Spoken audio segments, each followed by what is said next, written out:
Approach দিয়ে করেছি, right? Sir দেখিয়েছে এবং ব্রাঞ্চের বাউন্ড টপিকটাও স্যার ক্লাসে ল্যাবে স্পেশালি 2 লোকই দেখিয়েছে।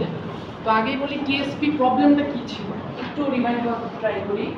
ট্রাভেলিং সেলসম্যান প্রবলেম, যেটা হচ্ছে আমাদেরকে কয়েকটা নোট দিবে, রাইট?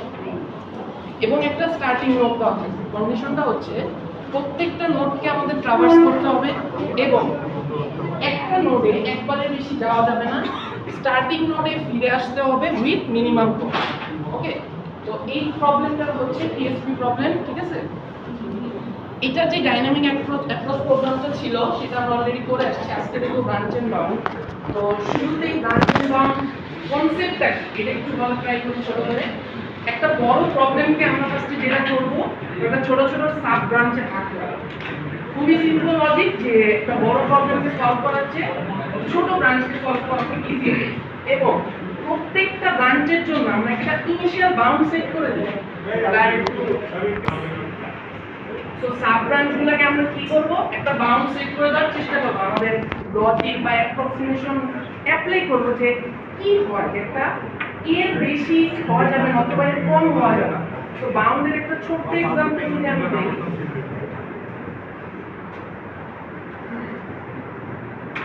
লেটস সে আমি তিনটা নম্বরে এভারেজ বের করতে যাচ্ছি। আমরা নরমালি কি করি, এই তিনটা নাম্বার অ্যাড করব, করে 3 দিয়ে ভাগ করব। এটা হলো জেনারেল কনসেপ্ট। যদি এটা ব্রাঞ্চের নট অ্যাপ্লাই করতে চাই তখন জিনিসটা হবে এরকম। আমাদের কমন সেন্স এখানে কি বলছে যে অ্যাপ্লাই করলেই বোঝা যাচ্ছে এই তিনটার এভারেজ কখনোই 100 কম হবে না, খুবই কমন সেন্স, এবং 103 এরও বেশি হবে না, রাইট? এই কনসেপ্টটাই হচ্ছে বাউন্ডিং কনসেপ্ট। তো আমরা যদি ইনিশিয়ালি ধরে নেই যে 100 কম যেহেতু হবে না, আমরা প্রত্যেকটা থেকে যদি 100 বাদ দিয়ে দিই প্রবলেমটা অনেক ছোট হয়ে যাচ্ছে। কত থাকতেছে? 1 2 3। 1 2 3 এর যদি এভারেজ করি আমরা এভারেজ পাবো হচ্ছে 2। ওটাকে যে ইনিশিয়াল বাউন্ডটা ধরছিলাম কত 100, সেটার সাথে যদি যোগ করে দেই তাহলে পাবো 102। এই হচ্ছে আমাদের এভারেজ। তো আমরা যেটাকে নরমালি 101 102 103 যোগ করে 3 এর ভাগ করে বের করছিলাম, সেটাকে এখন ছোট ব্রাঞ্চে ভাগ করে নিছি, একটা ইনিশিয়াল বাউন্ড ফিক্স করে দিছি, দেন হচ্ছে আমরা ওটার একটা এভারেজ বের করছি। সেম কনসেপ্ট আজকে আমরা ইউজ করব টিএসপি এর ক্ষেত্রে, ঠিক আছে? এই एग्जांपलটা একটু মনে রাখার চেষ্টা করব, এটা আমাদের সামনে অনেকটা। আচ্ছা, এখন আসি টিএসপি এর জন্য।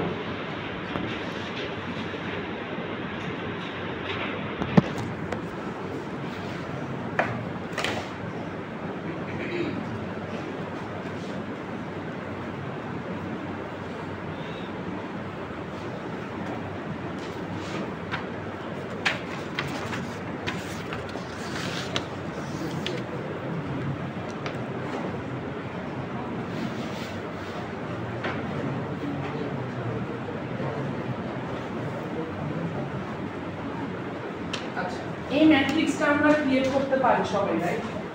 একটা যদি গ্রাফ দেওয়া থাকে আমরা ইজিলি ম্যাট্রিক্সটা জেনারেট করতে পারি। বাট কোশ্চেন হচ্ছে আমরা এতদিন যে ম্যাট্রিক্সগুলো জেনারেট করতাম গ্রাফের জন্য কর্ণ বরাবর অলওয়েজ 0 থাকে, তাহলে এই ক্ষেত্রে কেন ইনফিনিটি ইউজ করব? এটা কনসেপ্ট ওই টিএসপি এর মধ্যে আছে। টিএসপি এর কন্ডিশনই বলে দেয় একটা নোট থেকে আমরা যখন বের হবো বা ঢুকবো তখন ওটা আর রিপিট করা যাবে না। তো আমরা যখন কারেন্টলি এতে আসি, এর থেকে কি আবার এতে যাইতে পারবো না? এটা কিন্তু আমাদের টিএসপি এর কনসেপ্টকে হ্যাম্পার করতেছে, রাইট? বি থেকে বিতে আর যাইতে পারবো না, কারেন্টলি যখন বিতে আসে আবার যদি বিতে যায় একটা নোট দুইবার ট্রাভার্স হয়ে যাবে। তো যখনই আমরা ম্যাট্রিক্সটা ক্রিয়েট করবো কোশ্চেনে কর্ণ বরাবর একটু ইনফিনিটি রাখার ট্রাই করবো, ঠিক আছে? এই জিনিসটা মাথায় রাখতে হবে। আচ্ছা, এখন আসি স্টার্টিং নোট ধরে নিলাম আমাদের এ নোট। আমাদের এই নোট থেকে প্রত্যেকটা নোটকে ট্রাভার্স করতে হবে একবার উইথ মিনিমাম কস্ট, এবং এই নোটেই ফিরে যেতে হবে সবার লাস্ট। তো এইটা গেল টিএসপি। এখন আমরা যদি ব্রাঞ্চ অ্যাপ্লাই করি এর থেকে আমাদের কি কি পসিবল হয়ে আছে? এই আমরা হচ্ছে এখন কারেন্টলি এ তে আসি, এর থেকে বি সি ডি কোনটায় যাওয়া যায় সেটা বের করব, দেন বি থেকে বা সি থেকে বা ডি থেকে কোথায় যাওয়া যায় সেটা অ্যাপ্লাই করব। এই জিনিসটা গেল ব্রাঞ্চের কনসেপ্ট। এটা একটু পরে আসি, এখন আসি বাউন্ড। আচ্ছা, টিএসপি তে যেহেতু আমাদের মিনিমাম বাউন্ডটা লাগবে, মিনিমাম কত কস্টে আমরা আমাদের ট্যুরটা কমপ্লিট করতে পারবো। সো সো আমাদের ওই ইনিশিয়াল এক্সাম্পলটার মতো যেখানে আমরা 100 ধরছিলাম, এইখানে আমাদের একটা ইনিশিয়াল গেস বের করে নিতে হবে যে মিনিমাম কত কস্টে আমরা এই ট্যুরটা কমপ্লিট করতে পারবো, রাইট? টিএসপি কনসেপ্টে কি বলে, প্রত্যেকটা নোডে একবার প্রবেশ করতে হবে, প্রত্যেকটা নোড থেকে একবার বের হতে হবে, ঠিক আছে? এই জিনিসটা করার জন্য আমরা যেটা করি রো আর কলাম রিডাকশন ইউজ করি। এক একটা রো কি রিপ্রেজেন্ট করে, এ নোড থেকে বের হওয়ার কস্ট কি, বি নোড থেকে বের হওয়ার কস্টগুলো কি, সি নোড থেকে বের হওয়ার কস্টগুলো কি। সো রো ওয়াইজ যেহেতু এই জিনিসটা ইন্ডিকেট করতেছে, সো আমরা যদি প্রত্যেকটা নোড থেকে বের হওয়ার মিনিমাম কস্টটা নিই এবং প্রত্যেকটা নোডে প্রবেশ করার মিনিমাম কস্টটা নিই, তাহলে আমরা বলতে পারবো যে টিএসপি একদম ইনিশিয়াল বাউন্ডটা আমরা পেয়ে যাব। যেমন ওই এক্সাম্পলে আমরা 100, ওটা আমরা জাস্ট লজিক খাটাই বলছিলাম দেখেই যে এত কমে হবে। সো টিএসপি তে লজিক চলবে না, আমাদের টিএসপির লজিকটা কি হবে, প্রত্যেকটা নোড থেকে মিনিমাম একবার বের হবো, সেটার জন্য যেটা রো বরাবর সবচেয়ে ছোট ভ্যালুটা নিব, কলাম বরাবর সবচেয়ে ছোট ভ্যালুটা নিব, এবং ওই এক্সাম্পলে যেমন 100 বিয়োগ করে দিছিলাম, তো ছোট ভ্যালুটা নেওয়ার পর ওইটা বিয়োগ করে দিতে হবে, কারণ এটা অলরেডি আমরা আমাদের ইনিশিয়াল এস্টিমেশনে অ্যাড করে দিয়েছি। এই দুইটা জিনিসকেই বলা হয় রো রিডাকশন আর কলাম রিডাকশন। সো আমরা যদি এখানে রো রিডাকশন অ্যাপ্লাই করি, এখানে সবচেয়ে ছোট ভ্যালু কোনটা, এ থেকে বের হওয়ার সবচেয়ে ছোট ভ্যালু 3, এটা হবে 3, বি থেকে বের হওয়ার সবচেয়ে ছোট ভ্যালু 2, সি থেকে বের হওয়ার সবচেয়ে ছোট ভ্যালু 2, ডি থেকে বের হওয়ার সবচেয়ে ছোট ভ্যালু 2। তো আমরা সবগুলো নোড থেকে একবার করে বের হয়ে গেলাম, ছোট ভ্যালুগুলো পেয়ে গেলাম। এই ভ্যালুগুলো তো এখন আমরা আমাদের ইনিশিয়াল এস্টিমেশনে অ্যাড করব, যেহেতু অলরেডি অ্যাড করে দিব, এই ভ্যালুগুলো প্রত্যেকটা নোড থেকে আমাদের বিয়োগ দিয়ে দিতে হবে, কারণ আমরা অলরেডি ইনিশিয়াল এস্টিমেশনে অ্যাড করে দিয়েছি। তো এটা যদি অ্যাড করে দিই, এটা হয়ে যাবে 2, 4,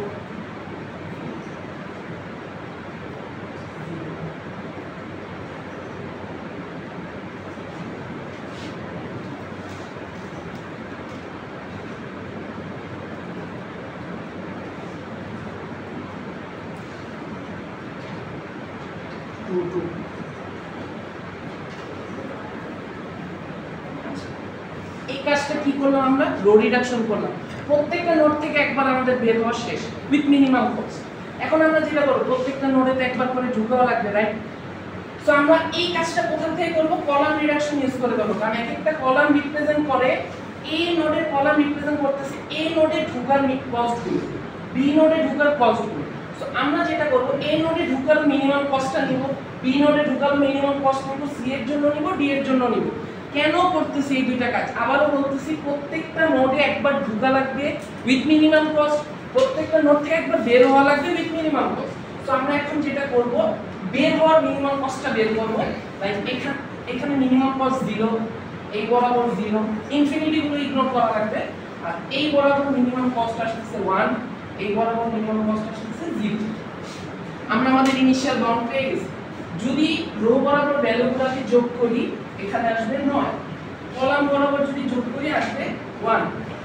আমরা কি বলতে পারি, এই টিএসপি প্রবলেমটা 10 এর কমে সলভ করা যাবে না। এইটা হচ্ছে আমাদের ওই শুরুর এক্সাম্পলের 100 এর মতো, যে একটা কিছু অ্যাপ্লাই করে আমরা বের করলাম, এই টিএসপিটা এর কমে সলভ করা পসিবল, এর বেশি হতে পারে। কত বেশি ওটা আমরা ব্রাঞ্চ ইউজ করে দেখব, যে প্রত্যেকটা ব্রাঞ্চে যাব, দেখব যে এটা সাথে কত অ্যাড করলে আমাদের ট্যুরটা কমপ্লিট হচ্ছে। এতটুকু বুঝতে পারছি সবাই, আই গেস। আচ্ছা, ফার্স্ট রো কলাম রিডাকশন হয়ে গেলে এই যে ম্যাট্রিক্সটা আমরা পেলাম,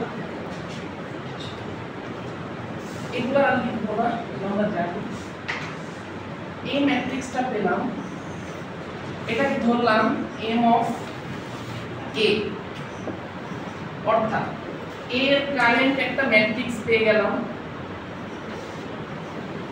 এবং আমরা রিডাকশন কস্ট পেয়েছিলাম 10, রাইট? সো কস্ট অফ এ পেয়ে গেলাম 10। এই দুইটা জিনিস আমাকে প্রত্যেকটা নোডের জন্য বের করা লাগবে। কি বের করা লাগবে, ওর একটা রিডাকশন ম্যাট্রিক্স পাবো, ওর এখানে আসার জন্য সেম ভাবে এ এর মতো একটা রিডাকশন কস্ট পাবো, সি এর জন্য একটা পাবো, ডি এর জন্য একটা পাবো। এবং যখনই আমরা কোনো নোডের রিডাকশন ম্যাট্রিক্স বের করব এবং রিডাকশন কস্ট বের করব, তখনই আমরা যা কিছু অ্যাপ্লাই করি তার প্যারেন্টের ম্যাট্রিক্স থেকে খুঁজে আসবো। শুরুতে যে ম্যাট্রিক্সটা একদম ইনিশিয়াল ছিল ওইটার কথা আমাদের এখন আর ভাবা লাগবে না, ওটার কাজ শেষ। এই ম্যাট্রিক্সটা যে পেলাম এটা আমাদের স্টোর করে রাখতে হবে। তো ওটাকে ধরে নিলাম এম অফ এ তে স্টোর করে রাখছি এবং ওটার কস্টটাও সি অফ এ দিয়ে ইন্ডিকেট করতেছি, যেটা ছিল 10। আচ্ছা, এখন আসি বি। লেটস সে বি তে আসলাম, ঠিক আছে? এখন আমরা বি এর কারেন্ট, ঠিক আছে, এটা হচ্ছে এ এর কারেন্ট ডিরেকশন ম্যাট্রিক্স, ঠিক আছে? এখন আমার বি এর জন্য একটা এম অফ বি লাগবে, রাইট? এবং সি অফ বি লাগবে। সি অফ বি টা কিভাবে বের করব, অর্থাৎ বি তে আসার এখন কস্টটা আমরা কিভাবে বের করব? প্রত্যেকটা নোডের জন্য একটা খুব সিম্পল সূত্র বলে দিচ্ছি। লাইক সূত্রটা হচ্ছে এরকম, কস্ট অফ যেই নোডে আসতে যাচ্ছি তার প্যারেন্টের কস্ট, ওর প্যারেন্ট হচ্ছে এ, তাহলে কস্ট অফ এ প্লাস ওর প্যারেন্ট থেকে এই চাইল্ড নোডে আসার cost, like C of A comma B, অর্থাৎ এ থেকে বি তে আসতে আমার কত কস্ট লাগছে। কেন? কারণ আমি এখন এ তে আসি, রাইট? এ থেকে তো বি তে আসা লাগবে, এটা হচ্ছে ইনিশিয়াল এস্টিমেশন। তো আমি যেহেতু এ থেকে বি তে আসবো, ইনিশিয়াল এস্টিমেশনের সাথে ওই ভ্যালুটুকু আমার অ্যাড করা লাগবে। সো এইটা গেল। এবং এই ভ্যালুটা আমরা কোথায় খুঁজবো? ওই ইনিশিয়াল যেই শুরুতে যেই ম্যাট্রিক্সটা দিয়েছিলাম ওটাই না। আমি বারবার বলতেছি, যখনই আমরা কোনো নোড নিয়ে কাজ করব ওর প্যারেন্টের ম্যাট্রিক্স থেকে সব ধরনের ডাটা রিট্রিভ করব। এই জিনিসটা একটু মাথায় রাখতে হবে। আচ্ছা, আরেকটা জিনিস লাগে, তিনটা জিনিস লাগে। এই দুইটা তো পাইলাম, ওর জন্য যে একটা রিডাকশন, একটা রিডাক্টেড ম্যাট্রিক্স পাবো না, সেটা রিডাকশন কস্টটা লাগে।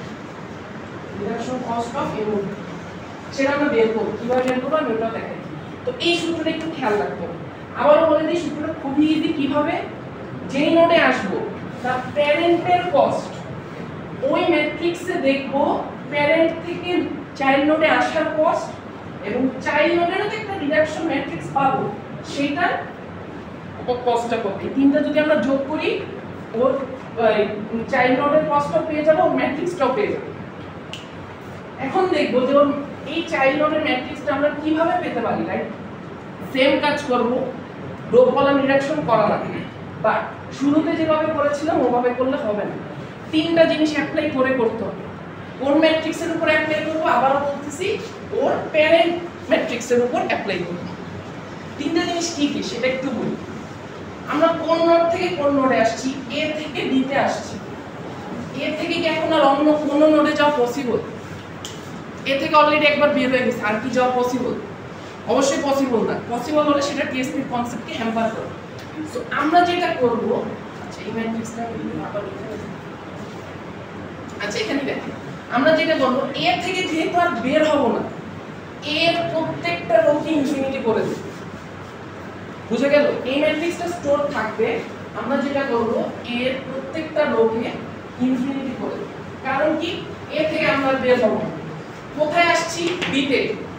বি তে অলরেডি এসে পড়ছি, বি তেও কি আর প্রবেশ করা যাবে? যাবে না। বি এর কলামটাকে আমরা ইনফিনিটি করে দেব।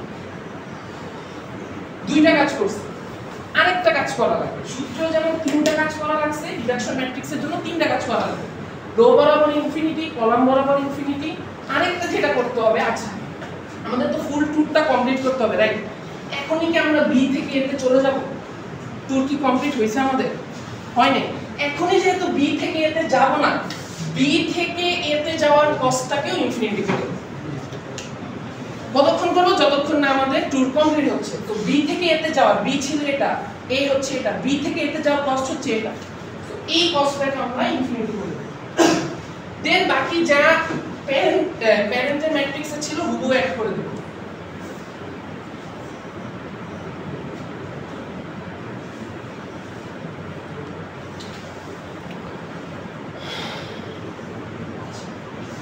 এই যে একটা ম্যাট্রিক্স পাইলাম না, এইটার উপর যদি এখন আমি রো কলাম রিডাকশন করি, বি ম্যাট্রিক্স, বি এর জন্য রিডাকশন ম্যাট্রিক্সটাও পেয়ে যাব, এই বি এর রিডাকশন কস্টটাও পেয়ে যাব।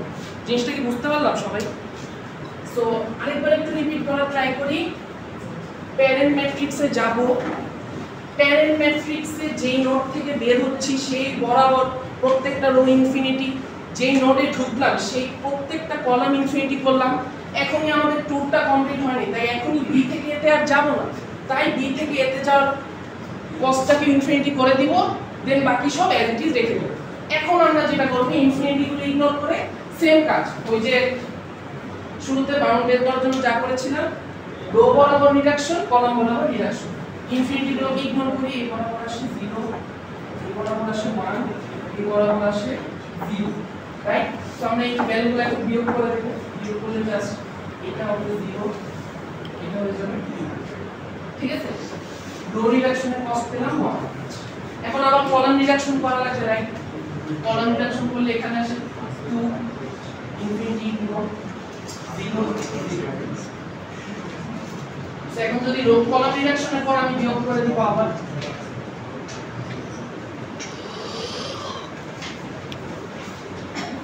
আচ্ছা রো কলাম রিডাকশন যখন হয়ে যাবে, রো কলাম রিডাকশন হয়ে গেল, এই যে ম্যাট্রিক্সটা পেলাম এটাই হচ্ছে আমার m অফ b, এবং এইটার যে ফার্স্টটা পেলাম 1 + 2 = 3, এটাই হচ্ছে আমার r of m of b, অর্থাৎ m অফ b ম্যাট্রিক্স ক্রিয়েটে রিডাকশন কস্ট যেটা আমরা পেলাম হচ্ছে 3। তো এখন ভ্যালুগুলো বসাই দিই। c অফ a আমাদের কাছে স্টোর ছিল 10, a থেকে b, a থেকে b যাওয়ার কস্টটা কোথায় খুঁজবো? আগেই বলেছিলাম প্যারেন্ট ম্যাট্রিক্সে খুঁজবো। প্যারেন্ট ম্যাট্রিক্সে যে দেখি a থেকে b তে যাওয়ার কস্ট হচ্ছে 2, সো এখানে বলে আমরা c এর জন্য করব, d এর জন্য করব। জাস্ট কয়েকটা জিনিস মাথায় রাখতে হবে। সূত্রটা কি? সূত্রটায় তিনটা জিনিস লাগে, এবং এই ম্যাট্রিক্সটা বের করার জন্য আমাদের তিনটা কাজ করে দেন রো কলাম রিডাকশন করা লাগে। এতটুকু কি বুঝা গেছে? আচ্ছা, এইটা যখন আমরা করে ফেলবো, আমি আর বাকি দুটো দেখাচ্ছি না কারণ টাইম দেওয়া যাবে না। আচ্ছা, এটা হচ্ছে রো রিডাকশনের কস্ট আর এটা কলাম রিডাকশনের কস্ট। এই যে কলাম রিডাকশনের আগে ভ্যালুগুলো এরকম ছিল, এখানে ছিল হচ্ছে 2, এখানে খালি একটা বরাবরই রিডাকশন দিয়েছে, বাকিগুলো 0 ছিল ভ্যালু। তো এই নোডটা হচ্ছে আমার m অফ b। আমাদের প্রত্যেকটা নোডের ম্যাট্রিক্স এবং কস্টটা স্টোর করে রাখা লাগবে। কেন লাগবে ওটা একটু পরে বলবো, ঠিক আছে? তো আমি যদি এখন c আর d এর উপর অ্যাপ্লাই করি, লাইক ভ্যালুগুলো এরকম আসবে।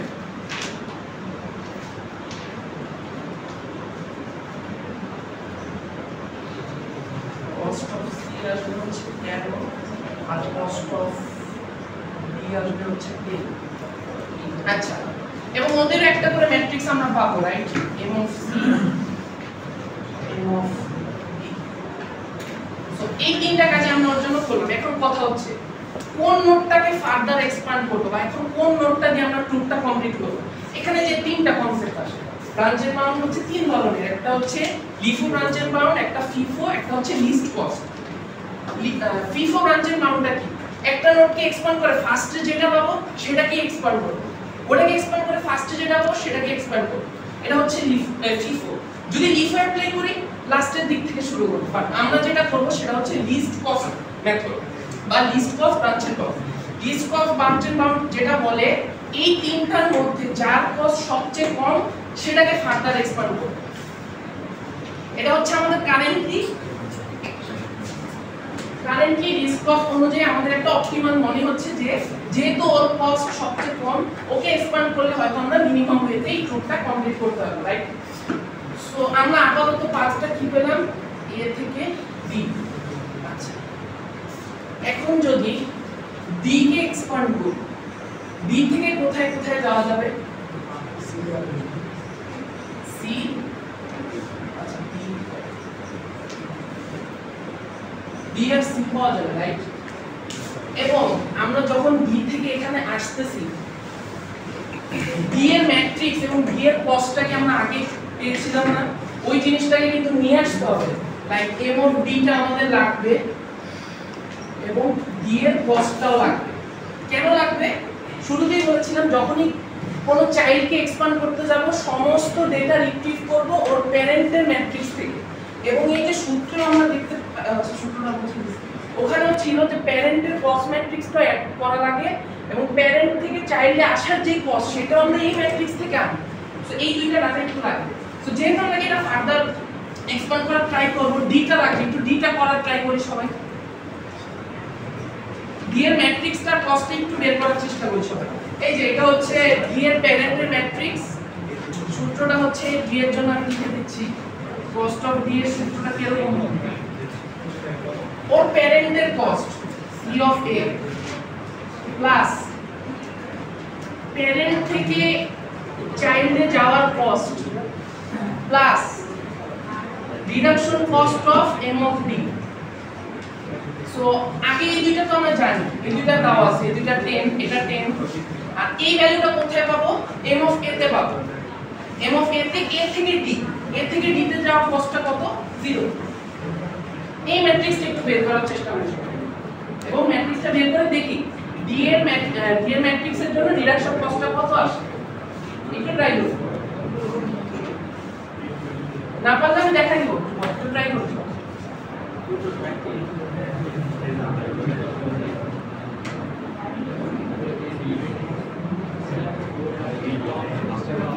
এই পুরোটা ইনফিনিটি হয়ে যাবে এবং এইটা ইনফিনিটি হয়ে যাবে। দেন আমরা লোয়ার কলাম রিডাকশন করব।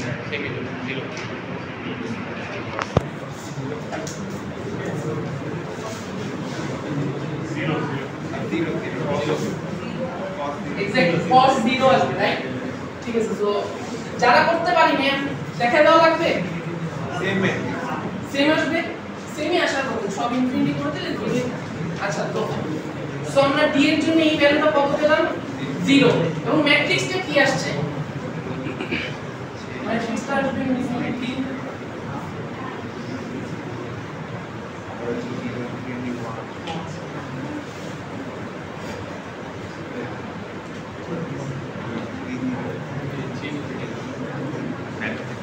আচ্ছা এটা আসে না m of d,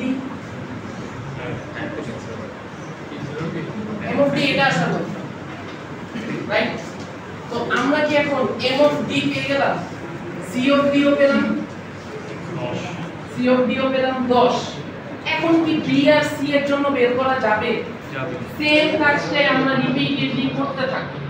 b এর জন্য আমরা কি বের করব, আরেকটা ম্যাট্রিক্স পাবো, b এর জন্য আবার আরেকটা কস্ট পাবো, c এর জন্য আরেকটা ম্যাট্রিক্স পাবো, c এর জন্য আরেকটা কস্ট পাবো।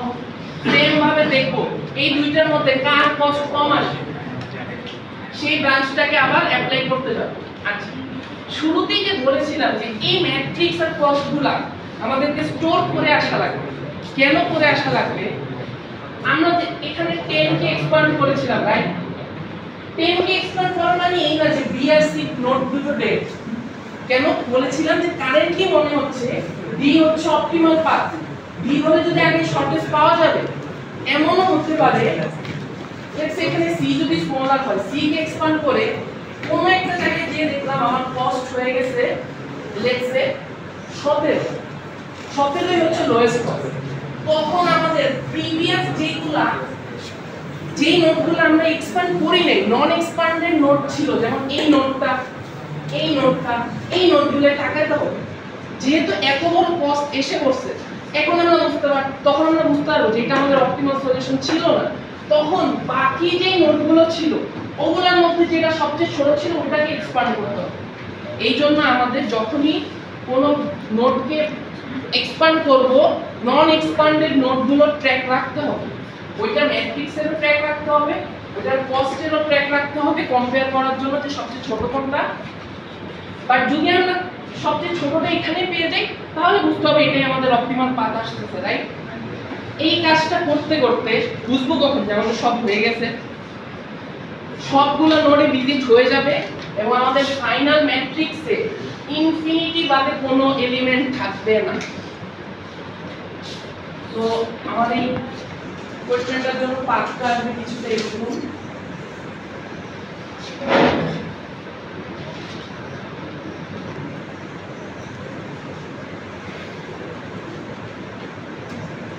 বি তে যখন চলে যাব, অর্থাৎ সি কে এক্সপ্যান্ড করার পর আর একটাই নোড থাকবে বি। বি তে যাওয়ার পর দেখবো লাস্ট বি এর ডিডাক্টেড যে ম্যাট্রিক্স সেটা সব ইনফিনিটি হয়ে গেছে, তখন সিম্পলি বি থেকে স্টার্টিং নোডে রিটার্ন করব। এইটাই হচ্ছে আমাদের টিএসপি পাব এবং লাস্ট নোডের যে কস্টটা আমরা পাবো সেটি হচ্ছে সেই মিনিমাম কস্টটা।